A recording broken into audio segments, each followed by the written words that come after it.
So ladies and gentlemen, welcome back to another video on the channel. Now in this video, I'm going to be basically showing you exactly how I went from a couple thousand a month within my agency to over 600,000 a year with my e-commerce and info product marketing agency. And to be honest, in this video, I'm going to be talking about a couple of things that I've never seen anybody else talk about, but it's really vital to, the success of running and operating a high level agency. A lot of the times I very much do this as well, just because I know it's what you guys like to watch in terms of, the best kind of technical outreach strategies and what to say in your outreach emails and whatnot. And that's all well and good. And look, that is absolutely necessary to, get clients and run a high level agency. But there's also other concepts that go into it. And even if you know the best outreach strategies, it does not mean that in any way, shape or form. And in this video, as I mentioned, I'm going to be discussing some very left-wing type concepts, but they're really kind of vital to running and operating a high level agency. And so with that being said, just before we jump into the video, make sure you go ahead, smash the like button and subscribe to the channel. Massively helps out with the YouTube algorithm. And with that truly being said, let's jump straight into the video. So as I mentioned, how I went from $0 to $600,000 in 9 months by evolution and machine learning. Now, evolution and machine learning is the two concepts that I really want to break down in this video. As you can see from the time range, 1st of August to the 31st of August, pulled in just under 54,000. And that obviously gives a run rate of 600,000 a year. I really want to dive deep into the ideas of evolution and machine learning. So, as I mentioned, the first concept that I want to cover is how evolution will make your agency more profitable. So this is my agency's growth curve over the past 2 years. Okay, as you can see, the date range is there, January 2018 to October 2020, which is at the point I'm recording this video, right? This is my agency's growth curve over the past 2 years. Now, as you can see via this section, right, throughout this period, I was constantly, and the graph really does show it. You can see very evidently within the graph, right, that really through this period I was constantly spinning my wheels trying to figure out what works and what doesn't, why something works for this person, and then when I try it I warrant literally no results. That was a real big problem that I had when I started out. I seen all these SMMA gurus and these people that quote unquote know what they're talking about, doing really well. And some, I will give them credit, they were actually operating high level agencies. But a lot of the time it was just a lot of fluff, right? It was just from these people who knew how to conduct outreach. They never actually did it themselves, but they realized they could make money by teaching people. So that was their main business, right? So I didn't really know the difference at that point. So I was trying to listen to all these different people, and as I say, I was warranting no results, and I couldn't figure out why something worked for them and why it wasn't working for me. Okay. However, now this is really what nobody's speaking about, guys. Nobody's talking about this section here, right? What I didn't realize was at that time I was evolving. Okay, I was evolving as an agency owner during this period, and I refer to this process as machine learning, right? And really, machine learning by definition is the study of computer algorithms that improve automatically through experience. Okay, I'll say that one more time. The machine learning definition is the study of computer algorithms that improve automatically through experience. Through experience is key in that sentence. And us as humans, we're computers, okay? We are computers. And so even though I didn't know it at the time during this highlighted section, right? Even though I didn't know it throughout that period, I was automatically learning through my experiences, okay? Now stick with me here, because what happened after I got through that period, I then approached this point. Really, by this point, I had been working for months and months and months conducting outreach, sales calls, the very few that I did get from the outreach I was doing during that time, right? As I say, sales calls, follow-ups, etc. And at the end of it, at the end of all doing all that, putting in all that work, at the end of it, I was only warranting a couple thousand a month from my agency. Like that was all that was getting. It wasn't too much. I think it ranged from like 2, 3, 4, 5K a month. Not anything significant. However, at the highlight, this section here, this point on the graph here, at this point in my agency, I really did experience a point of inflection. Now, basically what happened at that point is, my growth curve, or my graph, let's say, because there was really no growth before that, but the direction of that curve really did change, right? And once I hit it, everything fell into place, okay? But I'm sure you're probably wondering, how was it that literally 1 month I made a couple thousand and the next I generated more than 20,000, and really from that point onwards I never dipped below the 20k per month mark. And now obviously at this point I'm pushing anywhere from 40 to 50 a month on an average month, and a good month is obviously 50 and above. But I've never dipped below 20k as soon as I hit it. And on top of that, how did I go from generating okay client results to generating, these types of results for clients? As you can see here, 40,000 spent at a 15 ROAS. Okay, it's ridiculous. These results are ridiculous. 6.7 thousand spent. This was in 1 week, bear in mind, so it's not an overly high amount, but it was in 1 week. So roughly 7k spent in 1 week to bring in 37,000. That's 5.5 ROAS. Pretty high numbers, almost 1,000 a day. And here's another one, 9.6 ROAS from 6,000 spent in 2 week period, as you can see in the top top right hand corner there. 2 week period, 6k spent, 9.7 basically ROAS, right? Another one, 20 ROAS, 7.2k spent, 3.6 ROAS on 1,700 spent in one single day, basically spending 2k a day for this client. Actually, since this, you can see here, this screenshot was taken 2nd of July. Now we are spending roughly 3k a day for this client. But in this screenshot, as you can see, 3.65 ROAS, 2k spent in 1 day. Another one, 14 ROAS, 9.4k spent.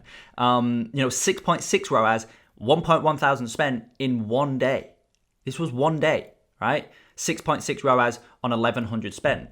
Now, how was I able to start producing results like this routinely for not only clients, but also my agency? How did I basically take my agency from, as I mentioned, a couple thousand a month to a 600,000 per year run rate? Well, it was by evolving as an agency owner. And this is what nobody's speaking about. Nobody's talking about this in the agency space right now. What I had been doing all this time only warranted the results that I was getting during this time. Okay, so during that time in that highlighted section there, I was doing outreach, and I was doing lead sourcing and all this different stuff that I'm still doing now, and really a lot of that time as well was in the real estate niche. If any of you have been following me for a while, you'll know that I actually started out in the real estate niche. And I mean, even me making the transition from real estate to e-commerce, that was me evolving as an agency owner. That was me understanding from my experience. Remember, machine learning, right? That was me understanding from my experience that the real estate niche is one that I personally just didn't like working with. And when I actually looked at the numbers and looked at the data on the e-commerce niche and what's more of a reality for the e-commerce niche in terms of client retainers, client retention, client results as well, which obviously tie in with retainers and retention, I realized that it was a much smarter business decision to go into that niche. And the idea behind scaling any business really, not just an agency, kind of any business, is the idea of less is more, right? When you scale, ideally, you don't want to just bring on a whole heap more of whatever it is. For example, with an agency, when you scale an agency, yes, you want to bring on more clients. Don't take that literally, but it's way better to basically go from 20 clients to 40 clients than to go from like 20 clients to 100 clients in order to scale, right? You see what I mean? You don't always want to bring a whole heap more clients on just so that you're making a significant amount more from your agency. Rather, the best way to scale an agency is to, make more per client, right? So instead of making 1,000 per month per client, you'd start to make 5,000 a month per client. So you just 5x your business without bringing on any more clients. So when you do start to bring on more clients, that's when the exponential curve happens, because not only are you making more, but you've also got more clients on board, right? That's kind of the idea behind scaling an agency. And as I mentioned, any type of business. And I realized that that was so much more achievable and so much more realistic in the e-commerce niche. But when I very first started out my agency way back when, right, I didn't understand that. I didn't think along those lines. And it's just because I didn't know. And so through my experience, adding up my experience, that was something that was an area that I evolved in, right? In terms of the niche that came from machine learning, that came from me going through the processes and understanding, and from my experiences, realizing real estate is probably not the best niche to go into if you want to get your agency to 50, 100K a month. Also, from an outreach standpoint and the physical daily activities that I was doing in my agency, I didn't know it at the time, but I was machine learning. I was learning from my experiences. I was understanding really what works and what doesn't, etc. And this is where a majority of agency owners go wrong, because they've learned, right? Because they've seen somebody else do it. for example, email outreach, but obviously email outreach is broken down into further steps and whatnot. But because they've seen somebody else do it and they've been successful with it, they just stick with it no matter what. And that's what you can see on this graph, right? I was doing this for the longest time, but I kept doing it because I thought, oh no, this person was doing it, so it must work. So I kept doing it. And because I kept doing the same thing, I kept warranting the same type of results. Okay, I couldn't expect anything different. And the actions, and this is what I'm basically trying to get to, is the actions I was taking were only generating a couple thousand per month. So why would those same actions all of a sudden start to generate me 10K a month, 20K a month, 50K a month, etc.? The answer's simple. It wouldn't.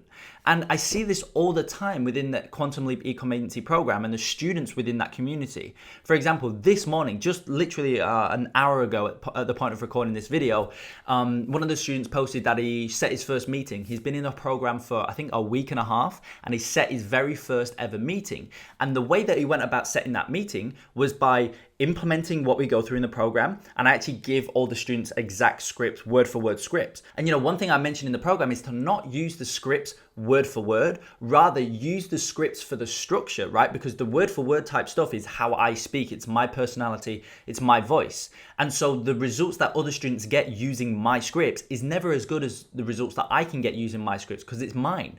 It's my voice. It's how I speak, right? And so what I always tell students is to look at the scripts, use them, but use them for the structure and reword it in their own personality, in their own voice. And once they inject that into the scripts, they become far more effective.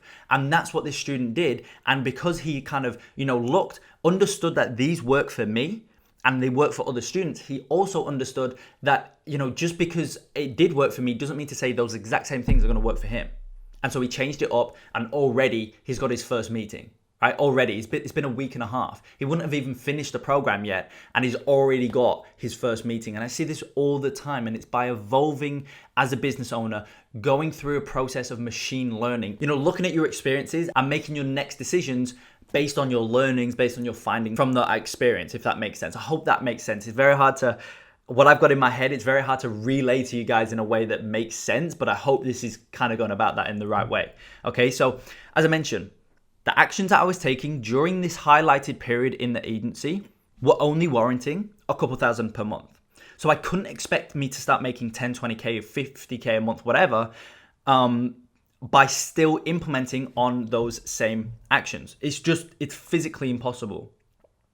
And so it was at this point that I started to remove emotion from my agency. I essentially started to remove kind of that emotional attachment that I had to certain things in my agency. Like, no, I really feel like this is going to work. I'm just going to keep doing it. That type of emotional attachment that I had to certain things, from outreach to sales and whatnot, I removed it. And I started to realize and really understand that data is truly king. Okay, and that I needed to start understanding the fine line between fair testing and delusion. Okay, now this is again something nobody's talking about, but it is honestly so important to the success of running an agency. And essentially, I started to evolve, and that's what it all comes down to. Now, obviously, I just mentioned the idea between finding the fine line between fair testing and delusion, and really, I want to go through just purely the uncomfortable truth about how important it is to understand where that fine line lies between testing and delusion. Between pushing through and pivoting in your agency. It's very, very important. So here's basically a bit of a graph, right? So on the left, we've got testing. So for example, let's use email outreach as an example to really drive this point home, right? So if you sent 10 emails, okay, that's fine. You're testing and you're basically providing this email outreach method, whatever it is that you're using, you're giving it a fair sample size, and that's what you need to do. You need to make sure you give it a fair test. And, if you sent another 10, so 20 emails sent, that's fine. Keep testing. 30 emails sent, again, it's fine. 40, 50 emails sent, it's fine. Okay, because essentially what you're doing here is you're building sample size. You're giving it a fair test, whatever this method is that you're going through, whatever this outreach method is, right? You're giving it a fair test. And, if you sent 50 emails, ideally you'd want to see some sort of results back from that, either, results can be in the form of, replies or actual booked meetings or whatever it is. Ideally you'd want to see it. But if you sent 50 emails, it's okay. You're building a sample size. However, And this is where you need to remove that emotional attachment. I don't care how long it took you to build this email outreach approach. I don't care how, how much time you put into crafting the email script. If you sent 50 emails, you need to remove emotion and understand that it's not going to work. Because if you then go and send 60, 70, 80, 90, 100 emails of that same process that you knew at 50 emails wasn't working, that is where it becomes delusion. Now I'm sure you can kind of see what I mean when I say that you ought to find the fine line between fair testing and delusion. You need to remove that emotional attachment, okay? And I hope this graph was a good kind of representation of what I'm trying to say. And so, at that inflection point on my graph, I really started to truly understand that emotionally charged decisions are literally never the answer. And I also started to apply this same idea to advertising. Before, as I mentioned with those screenshots, not only did I start making a significant amount more from my agency, based on that graph, like I literally went from a couple thousand a month to 20K a month to 30K a month to 40K a month to 50K a month, right? In a space of 9 months. Well, at least 9 months from that point of inflection, right? Not only did I see just exceptional growth with the actual business myself, but I also started to see it at the client level. And as I say, I also started to apply the same idea of, the fact that emotionally charged decisions are never, ever healthy decisions. You ought to be removing as much emotion as possible from running your agency, running client ad accounts, etc. And as I say, I started to apply the same idea to advertising, and you obviously seen the results before that it started to really, really warrant. And, here's an example, right? I had wrote a piece of copy, right? For example, I had wrote a piece of copy for a client that took me hours to craft and create, right? It literally took me hours to craft and create. And once I, got to running that piece on behalf of the client, it just didn't perform as I'd liked, okay? Like it just didn't hit. It didn't resonate. It didn't convert at the end of the day. And what I essentially did, and obviously this was before that point of inflection in my agency, this was before I kind of evolved as a business owner. What I did is I never turned it off. I was emotionally attached to that piece of copy, right? So I kept spending money on it in the hopes that it would eventually work. But of course it never did. Because it had already gone through that process of having a fair test. It already had some money spent against it, and I could very evidently see that it's not working. But because I had an emotional attachment to that piece of copy, because I spent hours and hours crafting it, I thought personally it was really good, when at the end of the day it just wasn't. And maybe it was. And it was an actual good piece of copy, but with advertising, if it doesn't convert, it's not good. It doesn't matter how long it took you. It doesn't matter how good your idea is. If it doesn't convert, it's not good. Okay. And as I say, I had an emotional attachment to that piece, so I kept running it, and it just didn't convert. And again, I realized in the ads manager that removing as I've got there, I realized that removing emotion from the ads manager, I was able to move far quicker and produce far higher results, you can see on the left here.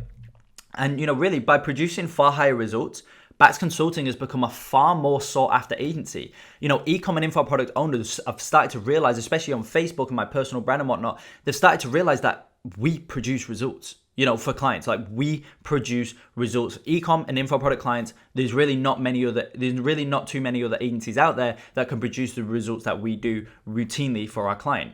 And at that point, our client retention rate shot through the roof. And you can see it is an info product client, $75 spent, 2 purchases.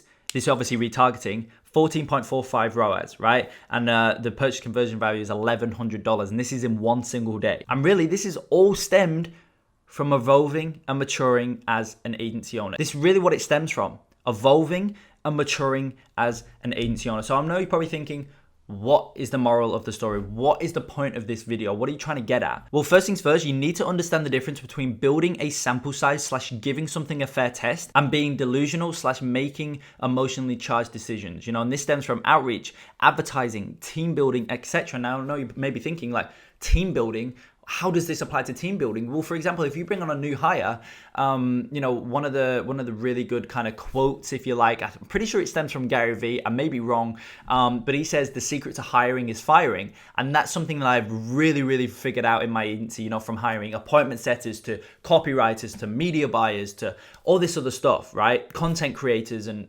editors for the personal brand. All this stuff, I've really figured out that The secret to hiring is firing. If in the first, say, 3 months, for example, you're working with a new team member and you don't have that gut feeling, something's off about them, they're not a good fit, they're not producing on what they want, but you understand that you've spent hours and hours and hours and hours trying to find the right fit for your agency, and you finally brought this person on. Because you feel as though you're emotionally attached to them, you don't want to spend all those more hours trying to find somebody new, you keep them on board. But those people never change because that's who they are, right? Personalities very rarely change, whereas skills can be learned. And that's why I always push on the idea of the fact that, like, if a media buyer isn't overly skilled when you bring them on board, but their personality is a great fit, bring them on board, because they can learn how to run better Facebook ads, but they can't learn how to have an initiative and how to do things off their own back and all that type of stuff, right? And as I say, the same idea comes here, right? You need to just be moving quick. As soon as you realize based on the data they're not performing, or whatever it is, your outreach isn't working, or your advertising isn't working, the new media buyer you brought on just isn't hitting the quota that you ought to be hitting for your clients, move on, move to somebody else, try somebody new. The secret to hiring is firing. So as I say, the same idea comes into play here in terms of pivoting, right? Next, making radical changes. Okay, realize that what has gotten you to this point will not get you to the next level if it isn't working. Now, this is something, again, I need to do a bit of explaining on it, just because sometimes this can be interpreted in the wrong way, and it's very obvious why it can, right? So for example, if you've gotten to 10K per month from doing email outreach for your agency, and you've got there in a pretty relatively, healthy amount of time, couple months, you don't want to, just because you're at 10K now, or I make 6 figures now, you don't want to feel as though, email outreach, I'm bigger than that, right? No, email outreach got you to here. So, it's still going to work really well, still going to be able to get you clients. So you don't want to just forget about it. Maybe you don't physically sit down at your desk and do the email outreach, but you want to bring somebody on board, right? Bring an appointment setter on board and let them focus on doing the outreach for your agency, etc.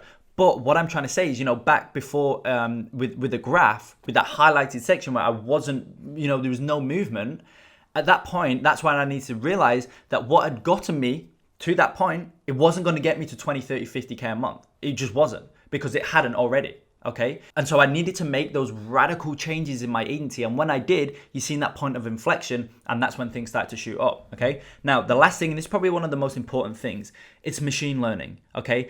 The study of computer algorithms that improve automatically through experience. That's the definition. And so just because what you are currently doing may not be working as you'd liked, don't let that go to waste. Rather, use that experience as feedback so you can learn, like an algorithm, what performs and what doesn't. This way, your following iterations of your outreach, advertising, funnels, etc. will perform on a higher level. Don't let your experience go to waste. Look at it, learn from it, and make your next iterations, again, whether it's from Facebook ads, whether it's from outreach or for team building or whatever it is, funnels, whatever it is, look at it and see, because you'll find learnings, and then you want to be implementing those. That's how you make that exponential curve, because you've, at this point, you've not had too much learning. But then at this point, you've had a lot of learning. You've accumulated a lot of experience. So then you've learned a lot more, which is why you can go like that at that point. So essentially, I hope that this idea of evolving as an agency owner and, really going through that process of machine learning as an agency owner from everything in your agency, whether it's outreach, whether it's team building, whether it's advertising or building funnels or whatever it is. I hope that this video kind of just opens your eyes to that idea and those processes that you ought to be implementing into your agency. It's probably not the most actionable. Like right now, you probably can't go ahead and implement on what you've learned in this video like you probably can with a lot of my other videos, but just over your agency lifetime, just remember this idea of evolution as an agency owner and start to implement it slowly but surely. And I promise you, you will experience that same kind of graph on your Stripe account as I did with my Stripe account. And yeah, as I say, guys, I hope you enjoyed the video. If you did, go ahead, smash the like button, subscribe to the channel. And with that being said, I will see you in the next video.